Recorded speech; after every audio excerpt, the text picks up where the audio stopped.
చూస్ country delight, live better. ఇప్పుడే country delight app ని download చేసుకోండి. ప్రస్తుతం మనతో పాటు జనరల్ ఫిజిషియన్ కృష్ణ ప్రభాకర్ గారు లైవ్ కాల్లో అందుబాటులో ఉన్నారు. ఒకసారి డాక్టర్ గారితో మాట్లాడదాం.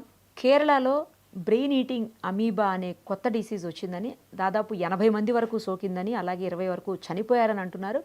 రీసెంట్గా ఇక్కడ కూడా హైదరాబాద్లో కూడా ఒక కేసు నమోదైంది అని చెప్తున్నారు. అది ఎంతవరకు నిజమో తెలియదు, కానీ మొత్తానికైతే దీని లక్షణాలు ఎలా ఉంటాయి, అలాగే ఎవరు జాగ్రత్తలు తీసుకోవాలి, ఎలాంటి వాళ్లకు అసలు ఇది వచ్చే అవకాశం ఉంటుంది, ఇవన్నీ కూడా డాక్టర్ గారిని అడిగి తెలుసుకుందాం. డాక్టర్ గారు నమస్తే అండి. డాక్టర్ గారు, అసలు ఈ బ్రెయిన్ ఈటింగ్ అమీబా అంటే ఏంటి, ఆ డిసీజ్ ఎక్కడి నుంచి వస్తుంది, ఎలా వస్తుంది, ఎలాంటి జాగ్రత్తలు తీసుకోవాలి, రాకుండా ఉండాలంటే ఏం చేయాలి? అమ్మా, ఈ బ్రెయిన్ ఈటింగ్ అమీబా అనేది దీన్ని మన మెడికల్ భాషలో ప్రైమరీ అమీబిక్ మెనింగో ఎన్సెఫలైటిస్ అని అంటారమ్మా. దీన్ని కాజ్ చేసే ఆర్గానిజం అదొక అమీబా కేటగిరీకి చెందిన ఆర్గానిజం. అది దాన్ని నిగ్లేరియా ఫౌలరీ అనే పేరుతో పిలుస్తారు. యూజువల్ ఈ ఆర్గానిజం వాటర్ బాడీస్ లో ఎక్కువగా ఉంటూ, ఈ పర్టిక్యులర్ ఆర్గానిజం చిన్న లైకింగ్ ఉంది వార్మ్ టెంపరేచర్స్ తో. చల్ల ప్రదేశాల్లో సరిగ్గా ఉండలేదు. దానికి మించుమించు 45 డిగ్రీ సెంటిగ్రేడ్ వార్మ్ ఉంటేనే అది సర్వైవ్ అవ్వగలుగుతుంది. అండ్ మన ఫ్రెష్ వాటర్ బాడీస్ లో, స్టాగ్నెంట్ వాటర్స్ లో, స్విమ్మింగ్ పూల్స్ లో, మ్యాన్ మేడ్ పాండ్స్ లో ఎక్కువగా ఈ ఆర్గానిజం మనకి కనిపిస్తుంది. అండ్ ఎప్పుడైతే మనము ఈ వాటర్ బాడీస్ కి వెళ్ళి అక్కడ మనము యాక్టివిటీస్ చేసినప్పుడు కానీ, స్విమ్మింగ్ చేసినప్పుడు కానీ, ముక్కు ద్వారా, అంటే ముక్కులోంచి ఆ వాటర్ వెళ్ళినప్పుడు దాని ద్వారా బ్రెయిన్ కి సోకి ఈ హెల్త్ ప్రాబ్లమ్ అనేది ఒకటి క్రియేట్ అవుతుంది మేడం. సో ఎలాంటి జాగ్రత్తలు తీసుకోవాల్సి ఉంటుంది డాక్టర్ గారు? ఎవరికి ఎక్కువగా, అంటే పిల్లలకా లేకపోతే పెద్దవాళ్ళకా, ఎవరికైనా రావచ్చునా?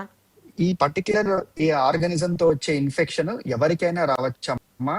ఆ నీళ్లతో మనం నీళ్లు తాగినా, దాంతో మొహం శుభ్రం చేసుకుంటూ ముక్కులోకి ఆ నీరు వెళ్ళినా ఈ ఇన్ఫెక్షన్ మనకు వచ్చే అవకాశం ఉంటుందమ్మా. ఇది సో చిన్న పెద్ద అనే సంబంధం లేకుండా ఉంటుంది ఆర్గానిజం తో. దీనికి మన సీజన్ ఉంటుందా డాక్టర్ గారు? యూజువల్ గా ఇందాక నేను చెప్పినట్లు వార్మ్ సీజన్స్, అంటే ఎండ ఎక్కువగా ఉన్నప్పుడు, మాయిశ్చర్ ఎక్కువగా ఉన్నప్పుడు ఈ ఆర్గానిజం సిగ్నిఫికెంట్ గా ఉండడము, అది మల్టిప్లై అవ్వడము, దానికి మనం ఎక్స్పోజ్ అయినప్పుడు మనం దాని ఇబ్బందికి గురవ్వడం జరుగుతూ ఉంటాయి. కానీ ఇది వింటర్ సీజన్ కదా డాక్టర్ గారు, ఎక్కువగా అంటే కొంచెం వేడి ఉంటేనే వస్తుందని అంటున్నారు మీరు. ఇది వింటర్ సీజన్ లో almost rainy season, rainy next ఇంకా వింటర్ సీజన్ ఎంటర్ అవుతుంది. సో ఈ టైంలో రావడం, ఇది కొంచెం, అంటే మీరు అడిగిన క్వశ్చన్ అబ్సల్యూట్లీ రైట్. ఈ పర్టికులర్ చలికాలంలో ఈ పర్టికులర్ ఆర్గానిజం తో వచ్చే ఇబ్బంది ఎందుకు వస్తుంది అనేది ఒక వెరీ గుడ్ క్వశ్చన్. సో దీనికి మల్టిపుల్ రీజన్స్ ఉన్నాయండి, కానీ మోస్ట్ ఇంపార్టెంట్ రీజన్ అనేది ఎప్పటి నుంచో ఒక గ్లోబల్ వార్మింగ్ అని చెప్పి, అండ్ ఎక్కడైతే అవసరాన్ని బట్టి ఎక్కడైతే ఆర్టిఫిషియల్ వాటర్ బాడీస్ క్రియేట్ చేయడము, దాంట్లో ఉండే వాటర్ టెంపరేచర్ ఎప్పుడు ఖచ్చితంగా కొంచెం వేడిగానే ఉంటుంది రెగ్యులర్ వాటర్ బాడీస్ తో కంపేర్ చేస్తే.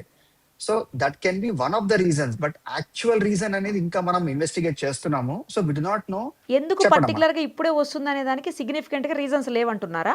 ప్రస్తుతానికైతే ఖచ్చితంగా ఇదే రీజన్ అని చెప్పడానికి లేదమ్మా. ప్రాబబ్లీ ఈ రొటీన్ గా ఉండే గ్లోబల్ వార్మింగ్ వల్ల, ఆర్టిఫిషియల్ వాటర్ బాడీస్ వేడెక్కడం వల్ల, లేదు ఈ ఆర్టిఫిషియల్ వాటర్ బాడీస్ క్రియేట్ చేసి ఆ టెంపరేచర్ తో ఉండడం వల్ల జరుగుతుందనే ఒక ఐడియా ఉంది తప్ప ఇదే రీజన్ అని చెప్పి ఇంకా మనకి అది తెలియలేదమ్మా. ఇంకా ఎపిడెమియాలజికల్ స్టడీస్ జరుగుతున్నాయి. We will know the answers very soon. Sir, ఇండియాలో ఫస్ట్ టైమా మనం ఈ కేసులు చూస్తున్నది? ఈ పర్టికులర్ డిజీజ్ ఇండియాలో ఫస్ట్ టైం అయితే కాదమ్మా, ఇది వరకు కూడా మనం ఈ పర్టికులర్ కేసెస్ చూసాము. ఇది ఒక రేర్ డిజీజ్, అంటే ఎప్పుడు సర్వసాధారణంగా మనకు కనిపించే డిజీజ్ కాదమ్మా. ఇది కొంచెం రేర్ డిజీజ్. కానీ ఈ మధ్య కాలంలో ఏదైతే మన డయాగ్నోస్టిక్ ఇంపార్టెన్స్ ఎక్కువైందో, మనం ఈ అమీబాని డయాగ్నోస్ చేసే ప్రాబబిలిటీస్ ఎక్కువైనాయి కాబట్టి కేసెస్ మనం ఎక్కువ చూడగలుగుతున్నాము. దీనికి మెడిసిన్స్ లేవా డాక్టర్ గారు? లేదమ్మా, ఈ పర్టికులర్ డిజీజ్ కి మెడిసిన్స్ ఉన్నాయి, కానీ మల్టీ డ్రగ్స్, అంటే ఒక 4-5 రకాల డిఫరెంట్ కైండ్స్ ఆఫ్ మెడిసిన్స్ మనం కలిపి ఆ పర్టికులర్ మెడిసిన్స్ మనకి అందజేస్తాము. సో మల్టీ డ్రగ్ రెజిమిన్ అంటాం దీన్ని, అంటే ఒక 4 to 5 డ్రగ్స్ అన్ని కలిపి ఇస్తుంది. పర్టికులర్ ఒక డ్రగ్ అంటూ లేదు, మిక్స్ చేసి ఇవ్వడమే.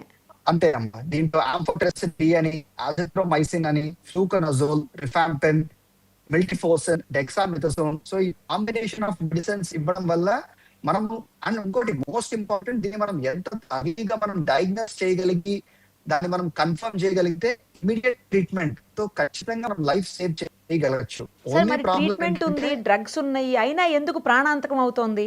అదేనమ్మా, ఒకటి ఇది వ్యాపించడం చాలా క్విక్ గా వ్యాపిస్తుంది. ముక్కులో నుంచి బ్రెయిన్ కనెక్షన్ త్వరగా ఉంటుంది, అంటే ఈజీగా ఉంటుంది కాబట్టి ఫాస్టర్ గా అది బ్రెయిన్ కి సోకుతుంది.